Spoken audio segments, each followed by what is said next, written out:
You know what's old and broke? Donald Trump claiming widespread fraud in the election and that maybe it was actually China that did it. People sitting around saying that maybe Trump will enact some executive order, overturn the results, and take this presidency. Been there, done that. Come on, everybody. Twitter reliably informs me that this claim of widespread voter fraud is disputed by reputable sources. So clearly, Twitter says it's not happening. But you know what Twitter didn't fact check? Why, the new, bright, and shiny claim that Mitch McConnell won due to widespread voter fraud. And I'm not making this up. Obviously, you saw the title of this video and you clicked it, but check it out. I tweeted, basically, no one trusts the election results. It's from the Raw Story, which is green check certified by NewsGuard, who says why the numbers behind Mitch McConnell's reelection don't add up. But in this tweet, there's something missing, everybody. Why? There's no blue box that says the claim of voter fraud is being disputed. Oh, because I guess you can claim that Mitch McConnell didn't win legitimately for the exact same reasons that many Trump supporters are claiming Biden didn't win legitimately, and it's okay. Oh, great. Well, let me tell you something. If Raw Story wants to come out and claim Mitch McConnell cheated, at this point, I'm not sure any Trump supporter is going to care. Maybe some. Okay, I don't want to blanket every single Trump supporter, but let me just tell you, Mitch McConnell very famously asked Trump to turn around. He was like, Mr. President, could you turn around for me for a minute? And Trump was like, sure thing, Mitch, anything you say. And then he pulls out this long blade and was like, well, maybe the evil cackling's too much because it's more like a turtle. So Mitch McConnell probably went, or something like that. I don't know. What do cartoon turtles do? Whatever. You get the point. I don't care if it's Mitch McConnell or it's Eric Swalwell or it's Donald Trump or it's Joe Biden. If you are coming out and you are showing me evidence of some kind of potential fraud and you want an investigation, let's do it. I don't care. Mitch McConnell, light it up. Let's see the investigation. I want a full audit of the Kentucky machines. Done. Do it. I don't like Mitch McConnell. And there was probably a point many Trump supporters were defending him because he was effectively getting these conservative judges on the courts, but betraying Donald Trump. You see, January 6th, that's the day the Electoral College votes are counted by Congress, a joint session. And Mitch McConnell has been pleading with Republicans not to object, to just let Biden win. Wonderful. That's the kind of strong political willpower that Trump supporters were looking for, Mitch. Rolling over and playing dead. I don't think Trump supporters are going to care. I don't think they're going to get mad. For the most part, they're making this claim. I think conservatives in general, Republicans, Trump supporters, are probably going to point out there is a very serious and obvious double standard, and it's being proven by the fact that Raw Story is green check certified and allowed to make these claims. But all that being said, all that to preface the story, I actually want to see what's going on with these accusations against Mitch McConnell and why they think he didn't win. And there's actually one really easy statistic right away. Mitch McConnell's approval rating is in the gutter in Kentucky, yet he somehow doubled the number, nearly doubled his approval to vote, count. Donald Trump's approval rating is below 50%. And he still manages to get 74 million votes.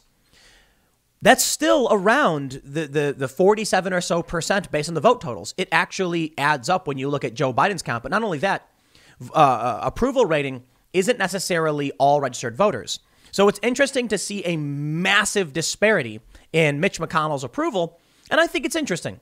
I don't think it really proves anything. But let's see what Raw Story has to say in their bold claim why the numbers behind Mitch McConnell's reelection don't add up. Raw Story says, on a Thursday in August in Louisville, months before the 2020 election, a parade of cars filled with Kentucky Teamster representatives and labor groups showed their fury at Mitch McConnell's constant blocking of critical COVID aid. They drove by McConnell's office raucously, honking and bearing signs saying, Mitch better have my money. In 2017, a public policy polling survey asked Kentuckians, do you approve or disapprove of Senator Mitch McConnell's job performance? Only 18% approved. He clawed his rating back up to 39% on the eve of the election. McConnell Leader of the Senate Republicans rarely holds town hall meetings with Kentucky voters, not since a heated exchange with an angry constituent went viral. Here's a little bit they have. It says, 1 out of 5 voters appear to have filled out their ballots with votes for both the female Democratic Amy McGrath and Republican Donald Trump. I'm not going to throw that insult in there.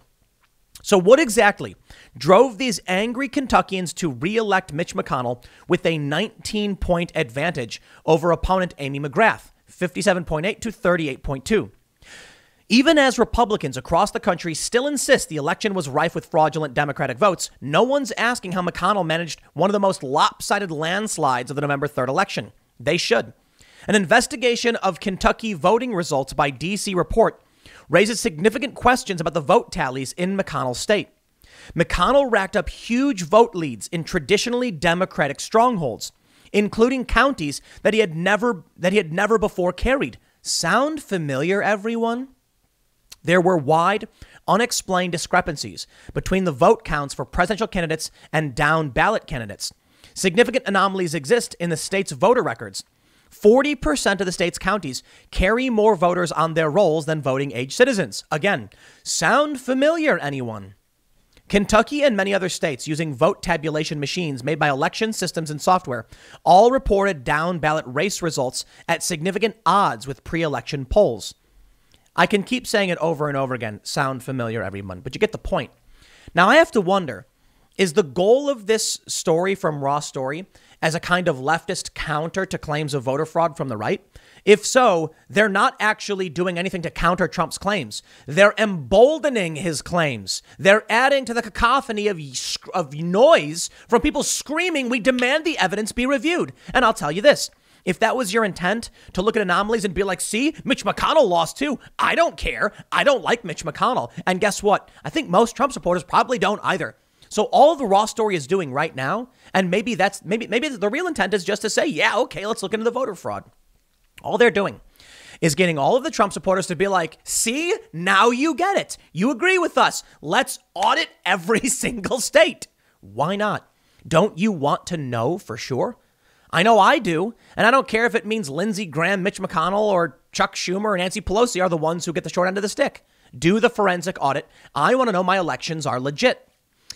I'm rather independent, so, I don't just vote Democrat or Republican. I think I want good policy. And the Democrats at this point, I think, have gone nuts. But I'm not going to vote. I don't care for Mitch McConnell or Lindsey Graham. Let's read more. They say, the 2020 Kentucky U.S. Senate election results map. D.C. report focused on results in 3 counties in eastern Kentucky's Appalachian Mountains, 2 of which Democrats usually always win. Usually always? Pick your words. Come on. But similar patterns emerge in other counties across the state. Even in counties that voted overwhelmingly for Democrats as recently as the 2019 gubernatorial election, there were a staggering number of Democrats voting Republican in 2020. I love this because it's like, maybe this actually provides a ton of evidence as to how Donald Trump should have actually won everything. Because think about it. Why are all these Democrats voting for Republicans? Could it be that the Democratic Party has gone nuts and that they lost a bunch of House seats across the country? The Republicans were able to hold the Senate for the most part, and have the numbers on their side for now. I'm not entirely convinced they'll win these 2 seats. And then, with Biden coming in. But Republicans did remarkably well at the state level. Something was happening where Democrats were voting for Republicans. How can that be? You want to talk about serious accusations of, voter anomalies, double voters and stuff? I will listen to the evidence. Sworn affidavits from people claiming that, they saw a backdating of ballots or that there was impropriety. I'm listening. But when Trump supporters come out and say things like, I don't understand why how so many people in the military voted for Biden, I say, because maybe they voted for Biden. I don't know. That's not evidence of anything. Sometimes people vote in ways you don't quite understand. If you see someone commit a crime, I'll listen. I want to see the sworn affidavit. If you see weird bundles of vote blocks or double voters or out of state voters, show me the database. And I've seen those. What they're doing here in the story is they're like, how could this possibly be that Democrats voted Republican? I'll tell you what. Maybe Mitch McConnell's approval rating was in the gutter. And then maybe over the next couple of years, the Democrats went collectively insane and then made Mitch McConnell look better by comparison, right? Well, let's read more. They say in rural Breathitt County, for instance, there are 9,508 registered Democrats and just 1,599 registered Republicans. The county has a history of close contests, but Amy McGrath got only 1,652 votes versus 3,738 for McConnell, a 67 to 29% trouncing. McGrath's votes, if accurate, equaled only 17% of registered Democrats in Breathitt County. That's really, really interesting that Mitch McConnell doubled the number of registered Republicans. But I'm sorry, that's not evidence of fraud. You didn't catch anything. We'll keep reading. It's actually evidence the Democratic Party is collapsing, and it's everything we have been warning you about. But hey, hold on. I'm right here with you. If you want an audit, yes, please. Just make it happen. If you think there were voting systems that were corrupt, bring it to a court. Let's get get it to the floor. I want to see the evidence. And I want you unrestricted access to all of the databases, all of the voting machines. Get it done. I want to see the proof as well. I don't care for the Republicans. I don't blindly trust them. Let's make it happen. But I will add, when you get your investigation and your audits, I fully expect the same in reciprocity from other states. So how about we all agree to this? If you're concerned about Mitch McConnell winning, then why don't we just do a hard audit of every state? And how about we look at the election codes and the actions taken before the elections as well? It's only fair to make sure the election was done right. And I mean that sincerely. I would love to see an audit, but we got to be fair if we do. It wouldn't make sense to do an audit or investigation of Kentucky and then ignore other states. So how about we just roll with it and we go for every state? I'm down for that. Conventional political wisdom in McConnell land holds that these days ancestral Kentucky Democrats vote Republican, and analysts shouldn't correlate party registration with voting patterns. But simply dismissing any anomalies based on anecdotal hearsay ignores the data and other possible explanations. McConnell won Breathitt County in 2020 with 1,308 more votes than he received in the county's much closer 2014 race, which he won by fewer than 400 votes. The 2019 governor's race was also a squeaker in Breathitt County, but Democrat Andy Beshear eked out a 69-vote victory. Beshear won the race statewide. Could it be there is a dramatic difference between federal level, national level politicians and local or gubernatorial politicians? I think the answer is yes. The Democrats in the federal and in Congress, the federal level, seem to be out of their minds. Locally, they listen to what the people are saying. Now, that doesn't mean it's still good to empower them, because state level races can impact gerrymandering, which can impact the House. But I'm not surprised by this data at all. It actually confirms my bias that people were fleeing the Democratic Party. Now, based on what's going on with the election and Trump, we are seeing Republicans quit the party. But let's read more. They go on to say, McConnell's results were even more out of whack in two other nearby Appalachian counties. In his 6 previous Senate elections, Elliott and Wolfe counties had never voted for McConnell, even up to last year. Elliott County remained reliably Democratic in non-presidential races, voting for the party's entire Democratic slate in both the 2015 and 2019 statewide elections. Yet in 2020, McConnell won 64% of the votes in Wolfe County and 66% of the votes in Elliott County. McGrath only got 21% of registered Democrats in Wolfe and 20% in Elliott. Is it possible people just don't like you? This is not evidence of fraud. I'm still down for that hard audit you asked for. Well, I don't know if they're even asking for that. But telling me that people don't like your candidate doesn't prove anything. Hillary Clinton lost. She was awful. Trump won in states like Pennsylvania and Ohio. And they were like, wow, we didn't see that coming. He won in places where they did not expect a Republican to win. They called it the blue wall. Michigan, Wisconsin, Ohio, Pennsylvania. And Trump won. Well, in 2020, he didn't. They go on to say, next, take the premise that there would be some basic logic on the voting patterns of those who did vote Democrat. One might expect a registered Democrat who's going to vote Democratic would walk into the booth and cast their vote for both Joe Biden and Amy McGrath. But the data tell another story. In 119 of 120 counties, Amy McGrath got more votes than Joe Biden in some counties. The votes were close. But in counties like Breathitt and Elliott, 1 out of 5 voters appear to have filled out their ballots with votes for both the female Democratic Amy McGrath and Donald Trump.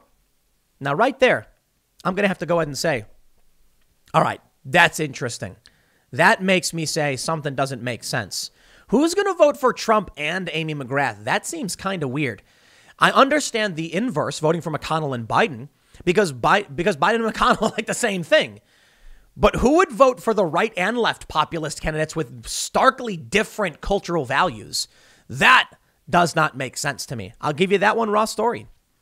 They say then there's the question of why a county like Breathitt has more registered voters than it has people of voting age. 2019 population data show that Breathitt County had 12,630 people with approximately 23% below the voting age of 18. This means approximately 9,700 people are of voting age, yet there are 11,497 registered voters. Having 100% of the voting age population registered would be astounding enough. But Breathitt County appears to have almost 120% more registered voters than age-eligible citizens. And looking further, it appears it is not limited to Breathitt. I love it. That I love. You got me. That's some legit. We got some questions there right away. Okay, here's what we got to do.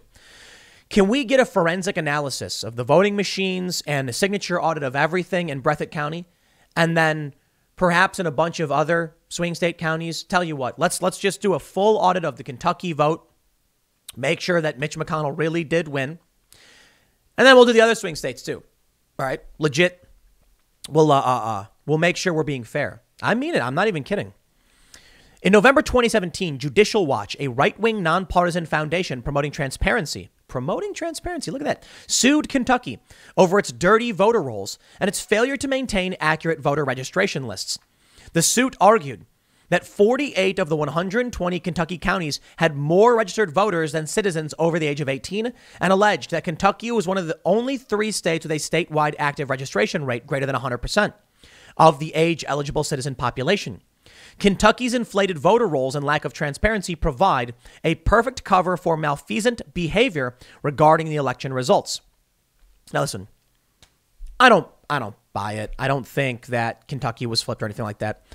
When we saw in Florida, I think it was precinct, 517 or something? I can't remember.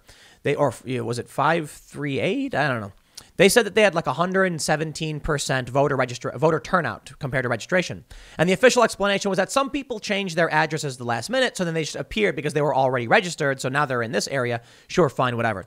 If that's the explanation, it could apply here as well. I don't think that explanation matters, though. I don't care for explanations. I care for evidence. I want to see a forensic analysis, bipartisan and independent. Let's make it happen.